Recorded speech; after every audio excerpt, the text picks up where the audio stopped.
The spoken word is the original seed. పలుకుబడిన మాటయే మూల విత్తనం. ఈ భూమి ఆయనలో భాగం. దేవుడు ఈ మట్టి శరీరం ధరించాడు. ఈ పదార్థం ఎక్కడి నుంచి వచ్చింది? Let there be light. వెలుగు కలుగును గాక తొట్టినప్పుడు ఏం జరిగింది? ఆయన పలికిన మాట ఒక పదార్థం అయింది. ఈ రోజు మనం చూస్తున్న ఈ భూమి, ఆ నక్షత్రాలు ఆయన మాట, ఆయనలోంచి వచ్చిన పదార్థం అది.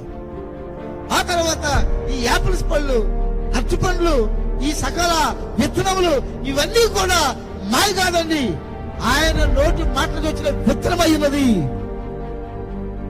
కాబట్టి మొట్టమొదటిగా దేవుని కుమారుడు వచ్చే ముందుగా ఆయన మాట ద్వారా ఈ పదార్థాలను సృష్టించి అది నీటిలో నానబెట్టి ఈ భూగోళాన్ని మనుషులు నివసించే యోగ్యమైన భూమిగా చేసి ఆఖరిగా దేవుని కుమారుని చేశాడు.